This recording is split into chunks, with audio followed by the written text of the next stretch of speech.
Olá, bem-vindo a mais um vídeo no canal Escancarando a Educação. No vídeo de hoje, a nossa convidada, a professora Isilda Veloso, 15 anos aproximadamente na área da educação. Isilda, muito grata pelo seu convite. Conta um pouquinho como que você ingressou na área da educação e sua opção pela explicação e não tanto pelo ensino no contexto escolar. Obrigada pelo convite, vim com muito gosto, Joyce. O bichinho começou assim no meio do nada, não estava à espera. O objetivo era sempre estudar para trabalhar numa empresa. Comecei com matemática pura, ingressei para mestrado de estatística, mas entretanto pediram-me para dar explicações, ajudar os meninos, os meus vizinhos, e eu lá fui. E depois o bichinho no coração despertou e tirei para dar educação, CCP, depois consegui tirar inglês, tirei francês, não acabei o francês, porque entrei numa pós-graduação no Porto, em gestão de saúde, que vim, malas e bagagens de Braga para cá para fazer. E depois, aos poucos, fui sempre dando explicações. Sempre tive meninos em casa. 1, 2, nunca era muito. Mas aos pouquinhos o bichinho foi andando. E hoje continuo, não é? E ficou e nunca mais, Não, nunca mais.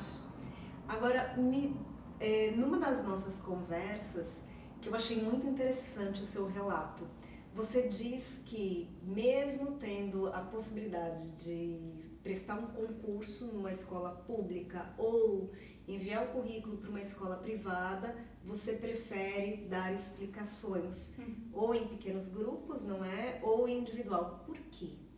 Porque aí marca-se a diferença. E por quê? Uma turma de 30 alunos. Já dei aulas a 30 alunos, não vou dizer que não. Juntaram-se todos para preparação para exame. Não eram 30, devia ser 20 e tal. E eu pensei assim, não consigo trabalhar. Um aluno não sabe fazer uma conta de dividir, um aluno não sabe uma conta de menos, outro é de somar. Eu não consigo fazer isto tudo com toda a gente a olhar para mim. Porque o que já sabe não vai estar a prestar atenção, vai estar na conversa com o do lado e não dá. Na minha sala não há barulho, eu não consigo trabalhar com barulho. Há barulho quando há trabalho de grupo. Sim. Agora, dividir os meninos, para mim sempre foi o que eu tinha a noção. Dividir ou por dificuldades, ou por amizades, porque quando estão 2 ou 3 amigos, e entre eles até falam, até tiram dúvidas entre eles, e é uma coisa que eu aprendi. Nós, quando explicamos ao outro, nós assimilamos a matéria. Que é isso que às vezes é muito importante. Às vezes faço esse jogo nos trabalhos de casa com os meninos, eles acham uma piada, mas funciona. Porque se eu for corrigir o vizinho, enganaste aqui num sinal. Percebeu logo que ali o sinal está mal. Exatamente. A matéria está absorvida. Sem dúvida. É esse bichinho que faz a diferença. Agora, a diferença entre um aluno que tira 3 e tira 4, para mim, todo aluno tira 4. A Isilda está em cima dele para tirar 4. Às vezes tenho a noção que alguns alunos não respiram, que eu sou má nesse sentido. Mas é gratificante. E depois eu faço uma festa quando ele tira, quando diz, eu não consigo tirar um 4. Tiraste um 4. Pois, não sei. Pois, a Isilda é chata. A Isilda está sempre em cima, mas tiraste um 4. E é isso que dá gozo. Dá gosto de fazer isso. E numa turma de 30 não dá para fazer. Para além disso, não sei, mas me corrija se eu estiver errada. Para além disso, na explicação você está focada 100% em todas as dificuldades que aquele aluno está a apresentar. E num processo formal, não que isso não seja formal, mas num contexto escolar, a matéria vai. E você, eu acho que você pode falar um bocado disso, porque nas suas explicações eles vêm com dificuldades, ou não sei, como é que eles chegam, Isilda? Eu acho que essa é Em matemática? Em matemática, por exemplo. Matemática, alguns vêm completamente perdidos. E mesmo assim, vai matéria acima de matéria? Acima, sempre. E é muito difícil quando um aluno vem com uma negativa redonda, a gente tenta trabalhar o assunto que está a dar na aula, que é para ele conseguir levantar a nota, mas a matéria anterior não está sabida, como é que eu vou conseguir avançar? E é isso que eu queria, como é que você faz Porque ao mesmo tempo você tem que dar Ir um atrás. passo para trás e não fazer, e fazer com que ele assimile ou acompanhe um bocado daquilo que está na escola para poder conseguir a tal nota. Porque na verdade o que importa é a nota e não o conhecimento. Sim, Isso sim. continua nessa... Sim. É muito difícil avaliar um aluno que às vezes em estatística é um as e chegamos ao cálculo, não coloca ao cálculo porque funciona tudo aqui dentro e a pessoa diz também. Mas está Mesmo que certo. isso que eu ia perguntar. O cálculo dele aqui dentro está certo. Ele colocou a opção A que era certa, por exemplo. Mas quando a professora pede para justificar, o aluno não consegue. A capacidade dele é tudo aqui dentro. E como é que eu tenho que fazer isso? Tenho que trabalhar isso. E há alguns alunos que eu sei que quando chegam à minha sala e começam, eu fiz tudo aqui dentro. Eu disse, pronto, vais à cabeça e escreves. Mas eu não sei escrever o que pensei. Tenho muitos alunos assim. E sou chata.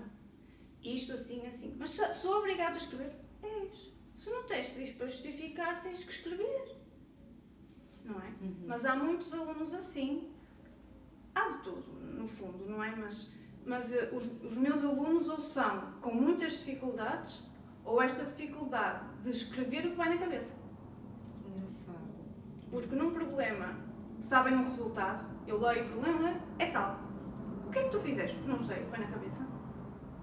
E é muito difícil a um aluno desses conseguir que ele escreva no papel tudo.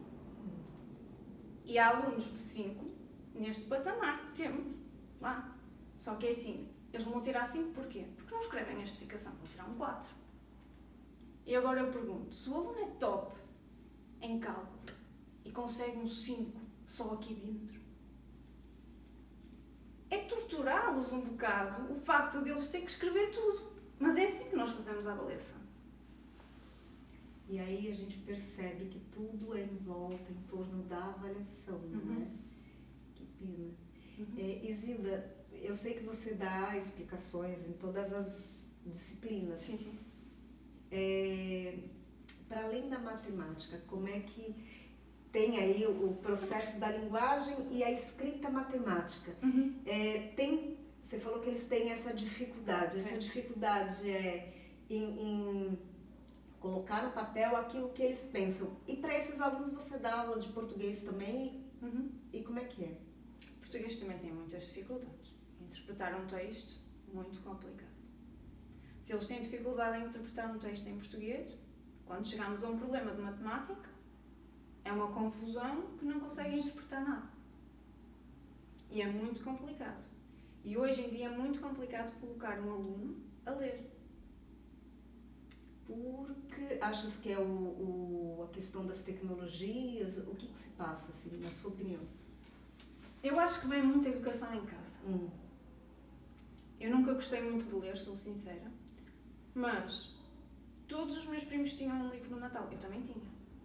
E o objetivo da minha madrinha, que é a professora, era todos nós tínhamos que rodar o livro. Líamos e trocávamos com o primo. Que interessante. E isto chegou a ser um hábito que eu li as coleções todas que existem. A Ana e os 5, o Globo das Chaves, li tudo. Porque era o bichinho. Aqui vai acontecer isto, queres ler o livro? Quero. No meu aconteceu isto. E este bichinho vai-se colocando aos poucos, não é do dia para a noite. E é muito difícil colocar os meninos a ler ao início. Sem dúvida, que é muito difícil. Mas eu acho que na minha altura, a minha mãe punha-me a ler em casa. Eu lembro-me de estar sentada e acordar cedo para fazer contas de dividir, multiplicar e ler. De manhã, a minha mãe estava a fazer o almoço, eu estava sentada na mesinha. E não podia sair daí enquanto não acabasse. E se tivesse mal, a mãe safava e eu tinha de voltar a fazer. Isto vai da educação em casa. E hoje em dia não é assim. É muito mais fácil dar um telemóvel ou um tablet, o menino entretém-se, está caladinho, não faz nada, não faz asneiras, digamos, mas está ali sentado. Não tem interesse em nada, fica apático. Alienado. Completamente. E depois falamos do resto, não é? Não há exercício, quer físico, quer mental, e depois ficam ali naquela apatia, que é assim um bocado difícil às vezes ir buscar alguns alunos que estão assim muito perdidos. Para mim vai da educação em casa, sem dúvida. Também acho, concordo. posso dizer que não, Zilda. E a escrita? A escrita? Coisa? Os alunos, noto muito nos pequeninos quando estou a contar uma história, oralmente engasgam-se torto e direito a repetir, a fazer o resumo da história e depois é uma confusão. A oralidade também está mal, não é? Tá. E depois quando chega à escrita eu acho que ainda está pior, porque não há vírgulas, não há parágrafos, não há pontos, erros de letra, os nomes com letras minúsculas. Brutal. Eu sei, eu não sei, como eu costumo dizer, eu não sei se foi diferente, porque a minha madrinha era professora primária. Eu sempre andava com ela para trás e para a frente, porque eu adorava ir para os meninos, ia com ela para a escola, ficava a pintar, sabia escrever o meu nome, não me lembro se sabia ler, já foi muito tempo. Mas havia aquela regra de estar sentado, estar concentrado. Eu tinha que fazer aquilo, não saía dali enquanto não fizesse. Tinha um objetivo, era fazer para ir brincar. E não há isto nas casas hoje em dia. Os pais estão cansados quando chegam a casa, imensas horas de trabalho, sem dúvida. Eu acho que está tudo mal, é tipo uma bolinha de neve. Olha, é verdade. Os pais trabalham muito, não têm tempo, o ordenado é péssimo, fazem 30 por uma linha para conseguir pagar as contas, para conseguir às vezes que os meninos sejam a vida melhor, ou ter uma explicação para ver se conseguem chegar mais longe. É difícil. Mas todos nós temos uma batalha todos os dias, não é? Mas claro. até as crianças têm, porque elas veem os outros aí e também querem. Torna-se difícil, não é? Mas é, como eu costumo dizer, é colocar escadas. Hoje é isto, amanhã é aquilo. E devagar, a gente vai subindo. Olha, você me tocou num tema agora que me chamou a atenção. Como é que foi esse processo, esse cenário pandêmico que a gente vivenciou e continua vivendo, mas o impacto dele quando a gente teve que encerrar tudo, aulas online. Eu, na época, estava a trabalhar e tive imensa dificuldade em tentar ter uma relação positiva com o aluno, tentar mesmo segurar a atenção e enfim. E aí eu tive uma grande descoberta. Eu lembro que logo no começo que surgiu os computadores, será que a máquina vai substituir o professor? Hoje eu tenho a certeza, minha opinião, que não seremos substituídos, porque foi para mim e para os alunos, assim, terrível. Eu acho que na minha experiência, perdi muito com isso. Foi um ano mesmo perdido, foi períodos, né? Perdido. Como é que foi isso para você em explicação? E as provas, assim, né? A gente tinha que trabalhar para que esse aluno não perdesse nem o conhecimento, enfim. Como é que foi para você esse período? Eu, muito sinceramente, eu acho que estava um bocado perdida. Estava mais concentrada no problema dos meninos do que propriamente no coronavírus. E quando disseram que era para recolher, eu, ok, vamos recolher, mas sem ter a noção de como é que íamos fazer. Vamos trabalhar pelo computador, ok. Grupos, trabalhar. É assim, ao início, havia meninos mais perdidos do que outros. O trabalhar num computador, na minha perspectiva, é mais fácil trabalhar letras do que matemática. Porque fazer um problema, para mim tem que existir bonecos. Há um problema, faço um boneco, um desenho, um esquema e o aluno percebe o que é para fazer. Como é que eu faço isso online? Há maneiras de o fazer. Tive uma colega que comprou uma câmara, a apontar para a folhinha dela e a câmara estava e ela a explicar. Ok, desenrascou-se. Só que eu dou as disciplinas todas, nós estamos num estudo acompanhado, corrigir trabalhos de casa e tudo, não dava tempo para tudo. E aí está, depende muito de quem está em casa com os meninos. Havia pais que durante a explicação, se eu dissesse, estás a ouvir? E eu ouvi ao pai lá ao fundo, estás a ouvir a professora? Pronto, já concentrou porque ouviu o pai falar, já está a ver o que a professora está a fazer. Mas há outros que não. Há outros que o pai saem de manhã e vem à noite, estavam um dia todo sozinhos em casa. E por mais que eu perguntasse, estás-me a ouvir? Vou voltar a repetir. Nada. E os mais pequenos é pior. Eu estava no processo de alfabetização. Muito complicado. Eles distraem-se com qualquer coisa. toca no rato, o rato mexe no ecrã, eu fico a olhar para o rato, já se perdeu e eu estou aqui a falar. E eu, oh meu Deus, vou ter que repetir outra vez. São pequeninos, é muito complicado. Para mim foi uma fase muito, muito ruim, Zilda. Eu confesso, mesmo a gente tendo todo um recurso tecnológico a nosso favor, que até foi descoberto coisas incríveis, eu sinceramente prefiro o presencial do que o online, né? Sim. E eu acho aqui que não é para me gabar, nem nós, mas para mim o professor é a profissão fundamental. Eu também acho. Nós fazemos as profissões todas. Exatamente. E eu insisto tanto nos meus alunos, vocês sigam o que vocês gostam. Gostas de matemática? Vai para matemática. Não consegues? Pede ajuda, mas vai. Porque as pessoas hoje em dia são todas quase infelizes. Não fazem o que gostam. E depois isso reflete-se na família. E as crianças ficam perdidas. Olha, para você, assim, para finalizar, essa conversa está sendo muito gostosa, mas para finalizar, o que é esse bichinho, essa educação? O que é para você a educação? Para você, Zilda, o que é essa profissão tão bela, tão... que somos apaixonadas, não é? Eu acho que sem a educação, o ensino, nós não conseguimos construir o que quer que seja. Uma casa, um engenheiro, um arquiteto, um pedreiro precisa saber fazer cálculos, fazer projeções, ler um projeto, ler o que quer que seja, entender um cliente que está-lhe a fazer. Tudo é preciso. E a educação aqui, tanto pode ser educação, e pode ser interpretada de duas maneiras. A educação que nós trabalhamos na escola, que está tudo focado para notas, médias, universidades, futuros, e a educação que se dá em casa. Bom dia, por favor, muito obrigado. É tudo fundamental. Nós todos trabalhamos nesse conjunto. Mas também, se nós não existíssemos, nós professores, o que é que seriam destas crianças no futuro?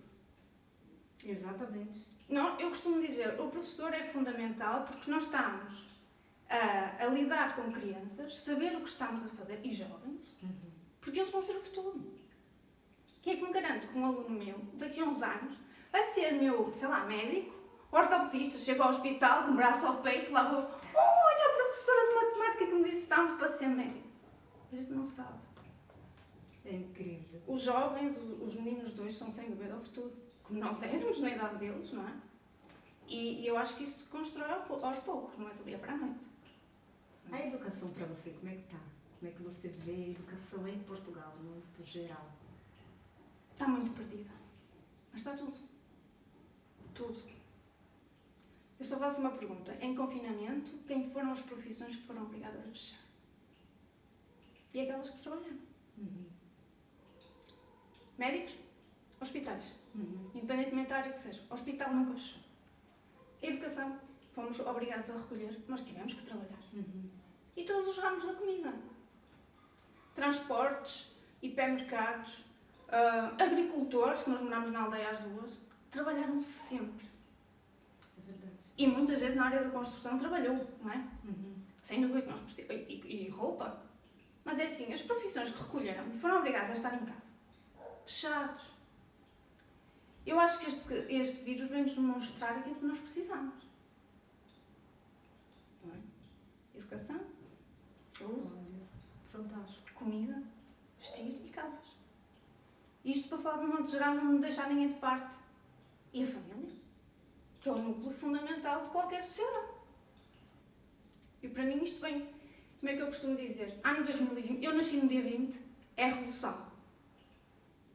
Uma revolução que ainda está a começar aos bocadinhos, para as pessoas perceberem o que é preciso. E não estarem tão atentas naquilo que não é preciso.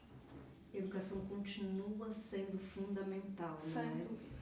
Um dos propósitos desse canal é poder fazer com que as vozes, né, das pessoas que vêm, que aceitam esse convite, é fazer com que essas vozes sejam impactadas, que essas pessoas possam serem ouvidas no seu dia a dia, sabe? Como é difícil dar aulas aqui em Portugal, A gente tem mania no Brasil de achar que a Europa é o melhor ensino. Sim, é muito bom, mas ainda a gente também está num processo de caminhada, não é? Uhum. E nós aqui também somos muitas vezes comparados com os países do norte. Exatamente.